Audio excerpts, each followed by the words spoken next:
ဝင်ရိုးစွန်းဒေသရဲ့အေးခဲနေတဲ့ပင်လယ်ပြင်ထဲမှာတဘာဝတရားကဖန်တီးထားတဲ့အသိဉာဏ်အရှိဆုံးအသားစားတတ္တဝါတွေရှိပါတယ်။သူတို့ဟာအုပ်စုလိုက်စနစ်တကျအမဲလိုက်တဲ့ယုံနေမကပဲယူပဗေဒနိယာမတွေကိုပါအသုံးချပြီးသူတို့ရဲ့သားကောင်ကိုဖမ်းဆီးနိုင်စွမ်းရှိကြပါတယ်။သူတို့ကတော့တခြားမဟုတ်ပါဘူး။ပင်လယ်ပြင်ရဲ့ဝင်ပလွေများလို့တင်စားခေါ်ဝေါ်လို့ရှိကြတဲ့ Killer Whales ခေါ် Orcas တွေပဲဖြစ်ပါတယ်။အနာတိကရရဲ့အေးခဲနေတဲ့ရေပြင်မှာအစားအစာရှာဖွေဖို့ဆိုတာမလွယ်ကူပါဘူး။ဒီ Killer Whales တအုပ်မှာရှိတဲ့အဖွဲ့ဝင်တကောင်ချင်းစီဟာနေ့စဉ်ရှင်သန်မှုအတွက်ဖြန်းတကောင်စီစားသုံးဖို့လိုအပ်ပါတယ်။ဒါဟာသူတို့ရဲ့ရှင်သန်ရေးအတွက်ကြီးမားတဲ့စိန်ခေါ်မှုတစ်ခုဖြစ်နေပါတယ်။အထူးသဖြင့်သူတို့ရဲ့သားကောင်ဖြစ်တဲ့ဖြန်းတွေဟာရေခဲပြင်ပေါ်မှာခိုအောင်နေတဲ့အခါ Orcas တွေအတွက်ချင်းကပ်ဖို့ပိုပြီးခက်ခဲသွားစေပါတယ်။အခုမြင်တွေ့ရတဲ့အခြေအနေမှာတော့ဖြန်းတွေဟာရေခဲတုံးကြီးတစ်ခုပေါ်မှာဘေးကင်းစွာနားခိုနေကြပါတယ်။ဒါပေမဲ့သူတို့ကိုစောင့်ကြည့်နေတဲ့အဖွဲ့ခေါင်းဆောင် Orcas အမကြီးမှာတော့အစည်းအဝေးတစ်ခုရှိပါတယ်။သူမဟာအတွေ့အကြုံရင့်ကျက်တဲ့ခေါင်းဆောင်တဦးပြီးပြီးဘလို့တိုက်ခိုက်ရမလဲဆိုတာကိုအတိအကျသိပါတယ်။ပထမဆုံးအနေနဲ့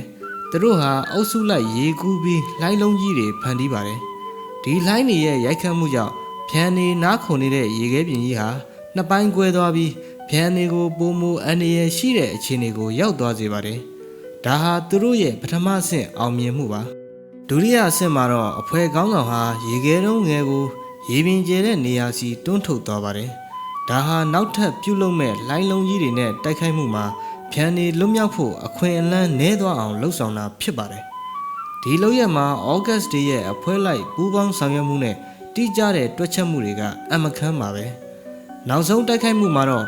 Orcas 3-4 ကောင်ဟာဘေးချင်းရှင်ပြီးတညီတညွတ်ထဲအမြန်နှုံးနဲ့ရေကူးလာကြပါတယ်။သူတို့ရဲ့အမိတွေကနေဖန်တီးလိုက်တဲ့အားကောင်းတဲ့လိုင်းလုံးကြီးတွေဟာရေခဲတုံးပေါ်ကဖြန်းကိုရေထဲကိုလွင့်စင်ကြအောင်ပြုတ်လွတ်လိုက်ပါတယ်။ဖြန်းခမများဘလောက်ပဲကြိုးစားရုန်းကန်ပေမဲ့ဒီလိုစနစ်တကျပြင်ဆင်ထားတဲ့အမဲလိုက်မှုတွေကနေလွတ်မြောက်ဖို့ဆိုတာမဖြစ်နိုင်သလောက်ပါပဲ။ဒီဗီဒီယိုကနေကျွန်ုပ်တို့သိရှိနိုင်တာက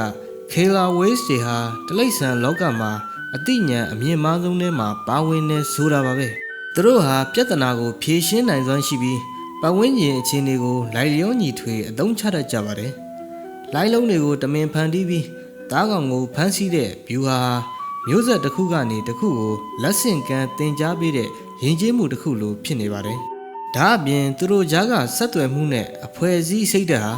အမခန်းလောက်အောင်ခိုင်မာလှပါတယ်။တဘာဝတရားရဲ့ရေခဲပြင်အောက်မှာဖုံးကွယ်နေတဲ့ဒီလိုအသိဉာဏ်ရှိမှုတွေဟာကျွန်ုပ်တို့ကိုအမြဲတမ်းအံ့အားသင့်စေပါတယ်။ Killer Whales တွေရဲ့အမဲလိုက်မှုဟာ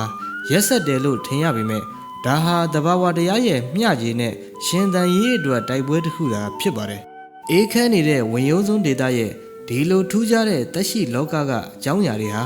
ကမ္ဘာကြီးရဲ့လျှို့ဝှက်ချက်တွေကိုပိုမိုသိကျင်စိတ်ဖြစ်ပေါ်စေပါတယ်။